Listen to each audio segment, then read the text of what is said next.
चल रहे थे यहाँ पे केमिकल प्रॉपर्टीज में मैंने आपको बताया कैसे ये एक्वस सॉल्यूशन में रिंग स्ट्रक्चर बनती है कि जो ऑक्सीजन होता है ये ऑक्सीजन अपना lone pair of electron aldehyde के कार्बन को दे देता है एंड हाइड्रोजन एटम जो होता है वो OH से जुड़ जाता है so that a ring is formed that is pyranose ring structure and this is how the glucose acquires the pyranose structure.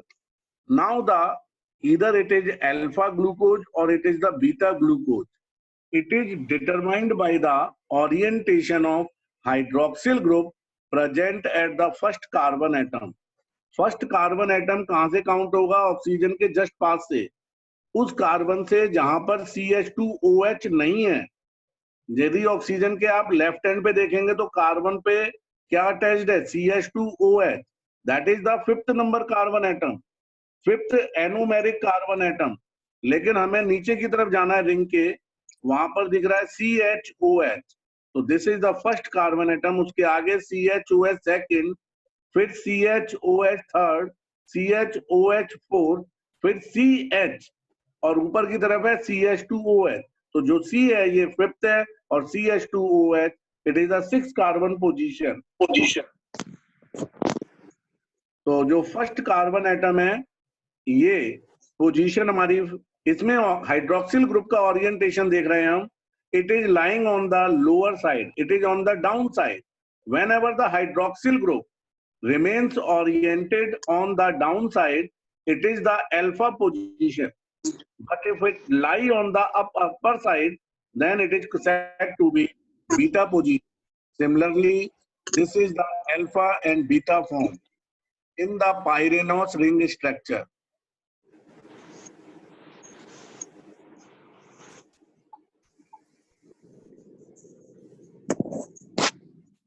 Form में क्या बता रहे थे आपको कि जब एनोमर्स की बात करते हैं तो that is difference lie in the structure at only one position with respect to orientation of hydroxyl group. और फर्स्ट पोजीशन जहां लिखा हुआ 1 आप नोट करेंगे वहां पर attached hydroxyl group.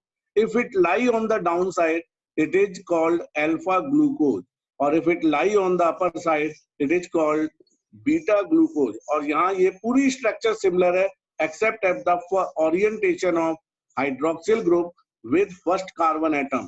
All such molecules, those differ in their structure at only one position, they all are said to be anomeric. जिनमें carbon atom से अटैच्ड हाइड्रोक्सिल ग्रुप की पोजीशन में डिफरेंस केवल एक पोजीशन पे मिलता है, वो सब एनोमर्स कहलाते हैं. This is the anomeric forms of the fructose sugar because the functional group is ketone here. That's why it forms the hemiketal structure and it follow the 5 members ring compound structure furanose. Furan की structure है ये, FURAN. तो furan की structure से resemble करता हुआ है, इसलिए इसे फ्यूरेनॉस रिंग कहते हैं. और here the hydroxyl group similarly called alpha और beta. If it lie on the down side it is the alpha fructose, और if it lie on the upper side it is called beta fructose. तो depending on this we give the name alpha and beta. These are the furanose और pyranose ring structures है जो यहाँ पे समझने के लिए दी गई हैं. और इसके बेस पर यहाँ पर ये आइडेंटिफाई करना है either they are anomeric structure, their anomeric forms are present or not, either it is beta or it is the alpha.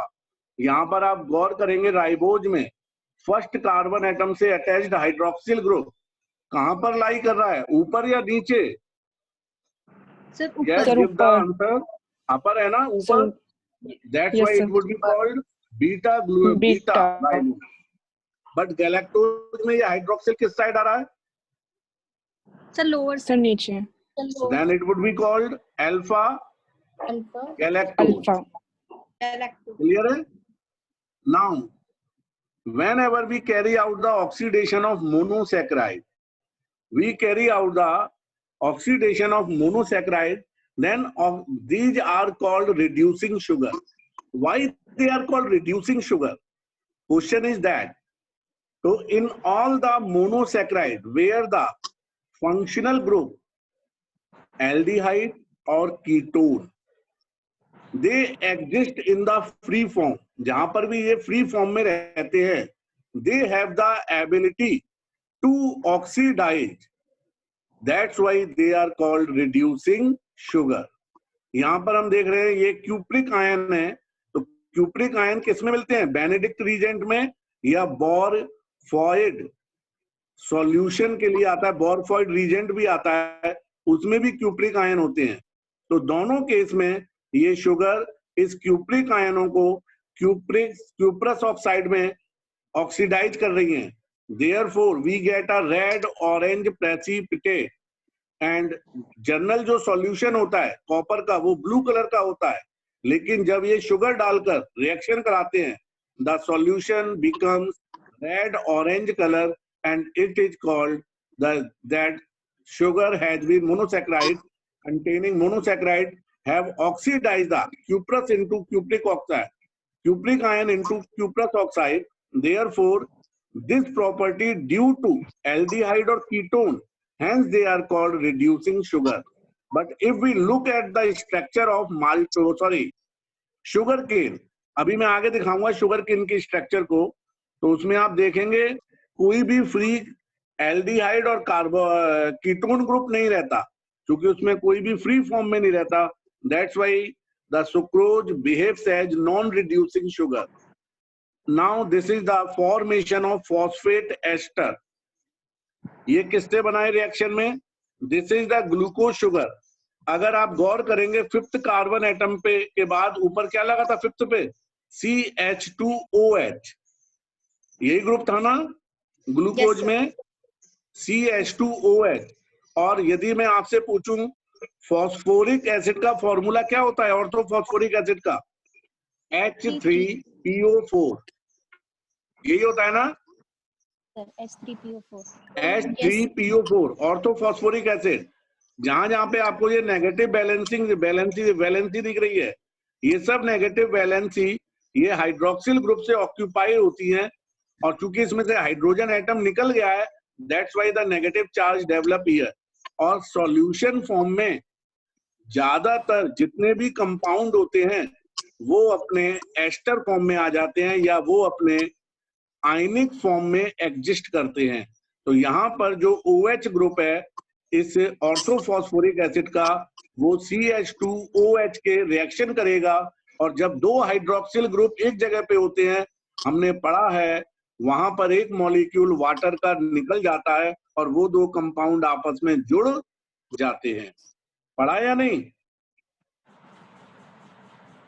Hello, I am not getting your response. Yes sir. पढ़ा है ना, CH2OH, उसकी reaction आप किसी भी दूसरे compound से कराओ जिसके पास OH है, तो OH और OH की रिएक्शन होगी तो एक मॉलिक्यूल वाटर का निकल जाएगा। Yes sir. और ये जुड़ जाएगा। जब ये जुड़ा, गौर करिए आप, फॉस्फेट कंपाउंड तो है ही है, लेकिन इसकी structure C double bond O single bond O से रिजेंबल कर रही है। C double bond O single bond O, that's why it is called phosphate ester compound. Or this is the structure we found in the case of when the phosphate attach with any of the monosaccharide sugar. Glycolysis अगर आप लोगों ने याद की होगी, glycolysis पढ़ी होगी, तो उसमें ग्लूकोज का ATP से रिएक्शन होता है, और जब ATP से रिएक्शन होता है क्या बनता है, ग्लूकोज 6-फॉस्फेट।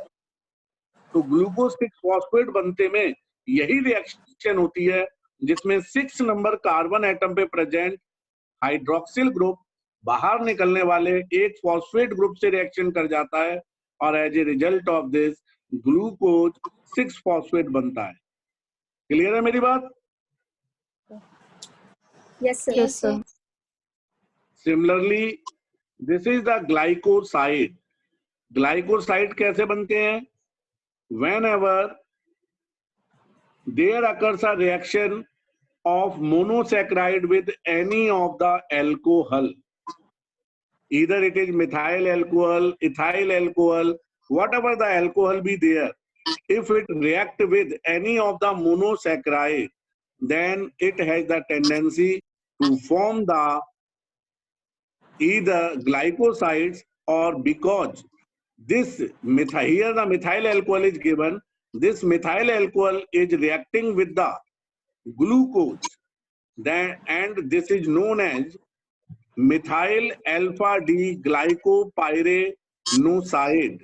यहाँ पर हम देख रहे हैं ये methyl alcohol first carbon atom के हाइड्रोक्सिल ग्रुप से रिएक्शन कर रहा है, तो इनके बीच में ये जो वाटर का मॉलिक्यूल निकल जाएगा, OH OH की रिएक्शन हुई, जो फर्स्ट कार्बन एटम पे OH है वो मिथाइल अल्कोहल के OH से रिएक्शन करेगा, एक मॉलिक्यूल वाटर का निकल जाएगा और OCH3 यहाँ अटैच हो गया। ये OCH3 जब अटैच हुआ ये डाउन साइड में है, इसलिए अल्फा नाम दिया है।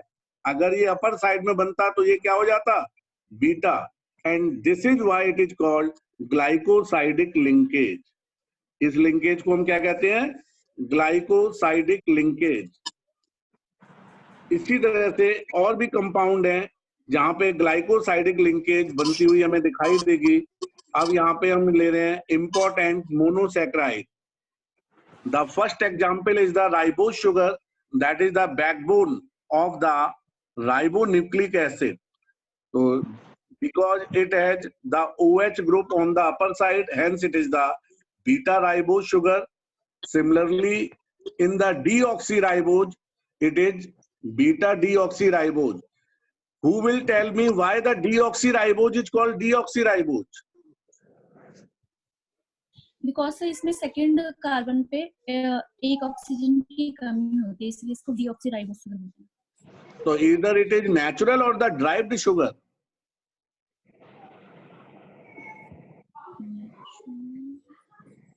Tell me, DNA में जो deoxyribose sugar है, if anybody asks you, it is either the which kind of sugar, derived or the natural occurring sugar? Sir, derived. Derived sugar, why?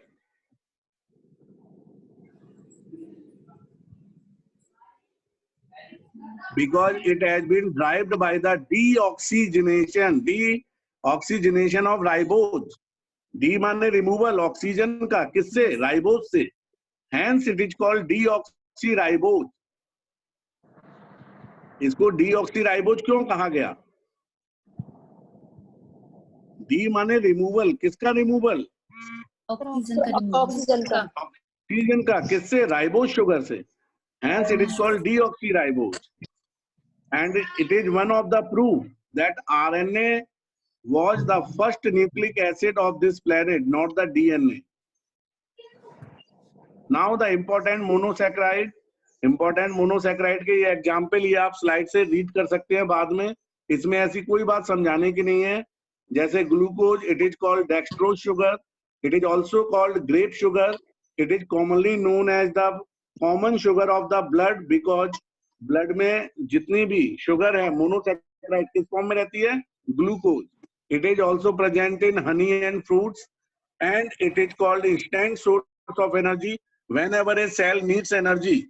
Glucose molecule oxidize yielding energy. Fructose is called fruit sugar. It is the sweetest sugar among all the monosaccharides. Also present in honey, fruit, corn syrup. तो इसमें कोई ऐसी खास बात नहीं है मेरे बताने लायक जो मैं आपको बताऊं।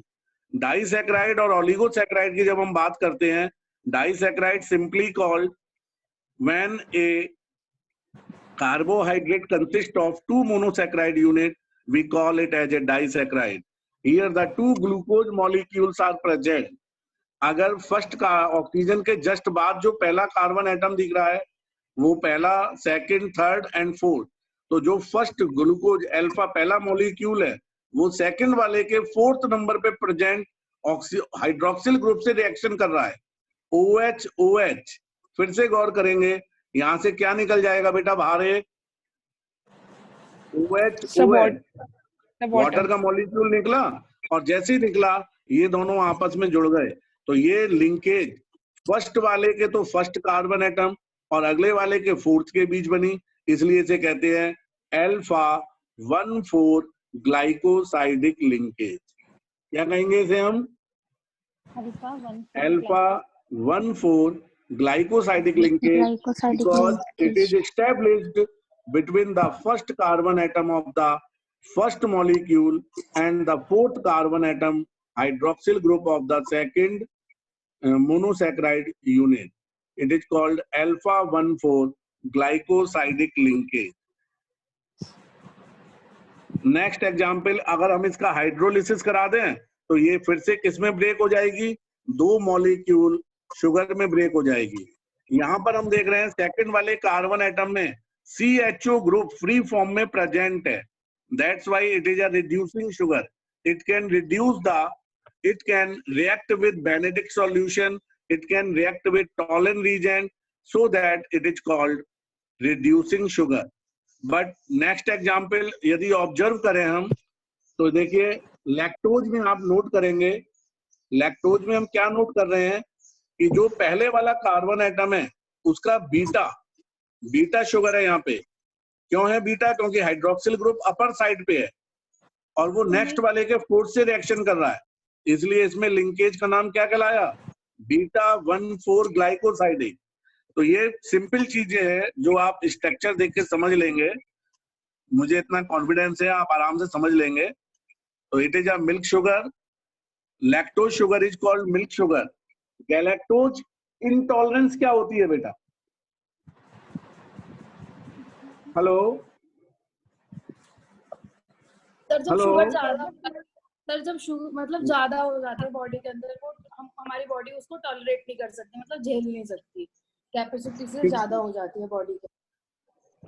क्या चीज लैक्टोज इंटॉलरेंस होती है?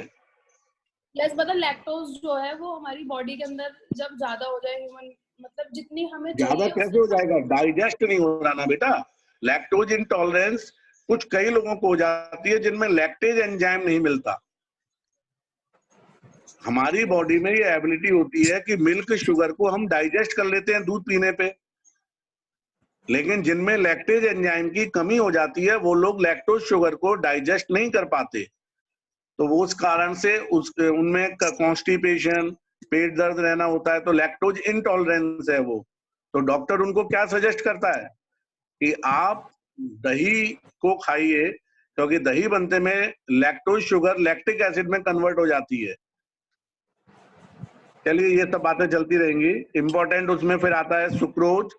सुक्रोज टेबल शुगर का एग्जाम्पल है, और सुक्रोज की बस एक खासियत हमें ध्यान रखनी है, ये किससे बनता है, एक मॉलिक्यूल ग्लूकोज और एक मॉलिक्यूल किसका होता है इसमें, फ्रक्टोज। तो जो ग्लूकोज का फर्स्ट हाइड्रोक्सिल ग्रुप है वो सुक्रोज, वो फ्रक्टोज के कार्बोनिल ग्रुप से रिएक्शन कर रहा है। तो यहाँ पे एल्डिहाइड ग्रुप और कीटोन ग्रुप जो पहले कार्बन एटम पे दोनों के जुड़े हैं उनकी रिएक्शन होती है, that's why it never leaves the aldehyde और ketone group in free form. क्योंकि इसमें ये रिएक्शन कर गए ग्लाइकोसाइडिक लिंकेज बनाने में दोनों, इसलिए यहाँ पर जो कंपाउंड है इसमें एल्डिहाइड और कीटोन फ्री फॉर्म में नहीं रहते, that's why sucrose is called non reducing sugar. अब ये ओलिगोसैकेराइड का एग्जाम्पल आ गया, यहाँ पे हमने 3 मॉलिक्यूल को जुड़ते हुए दिखाया है। तो ये क्या है, ट्राइसैकेराइड। यदि ट्राइसैकेराइड की बात करें, यहाँ पर 3 यूनिट जुड़ रही हैं, 1 unit of glucose with 1 unit of galactose and 1 unit of fructose. This is the structure of raffinose. When more than 10, last है पॉलीसैकेराइड की बात करते हैं, तो पॉलीसैकेराइड में 100 और थाउजेंड्स ऑफ कार्बोहाइड्रेट्स होते हैं जो ग्लाइकोसाइडिक लिंकेज के द्वारा अटैच रहते हैं। तो ये सब मॉलिक्यूल मैंने बताया अभी आपको, जब एक ही टाइप का इसमें होता है तो होमोपॉलीसैकेराइड, और जब मोर देन 1 टाइप अटैच्ड होते हैं monosaccharide, it is said to be heteropolysaccharide. Well known common one is starch, glycogen and cellulose. Starch हम सबने पढ़ा है 2 फॉर्म में एग्जिस्ट करता है, एमाइलोज और एमाइलोपेक्टिन। एमाइलोज में number of glucose 1000 to 2000 straight chain compound होता है जिसमें 1,4 ग्लाइकोसाइडिक लिंकेज होती है, जबकि एमाइलोपेक्टिन जो होता है इसमें नंबर ऑफ मॉलिक्यूल लगभग 10 to the power 5 तक हो सकते हैं, और ये ब्रांच्ड चेन कंपाउंड होता है, जिसमें स्ट्रेट चेन में तो अल्फा 1,4 लिंकेज होगी, लेकिन जहां ब्रांच बनेगी वो 6 कार्बन एटम और फर्स्ट कार्बन एटम के बीच बनती है, इसीलिए इसे अल्फा 1,6 ब्रांच लिंकेज भी कहते हैं। Glycogen, it is called animal starch because in the animals food is stored in the form of glycogen. It is also a branched chain structure. Cellulose में beta linkage पाई जाती है. It is also the homopolysaccharide straight chain compound of glucose where the beta linkage is present and it is the structural component of the cell wall in plants. बाकी तो फिर इसमें common example अब आएंगे, nitrocellulose, celluloid, rayons, dietary fibres, chitin. Chitin is an example of heteropolysaccharide. It is the major skeletal structure, exoskeletal structure of the insect, and insect could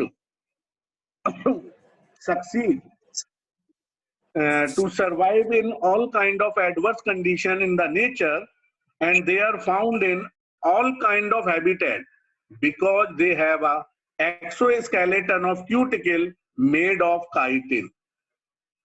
So this is the overall polysaccharide, saccharin, this is aspartame. तो ये कुछ molecule के नाम दिए हुए हैं, इनको आप 1 by 1 स्लाइड से रीड कर लीजिएगा, ऐसी कोई इसमें अब खास बात नहीं है पूरे का पूरा। और नेक्स्ट टर्न पे जब मिलेंगे तो मैं आपको ग्लाइकोलाइसिस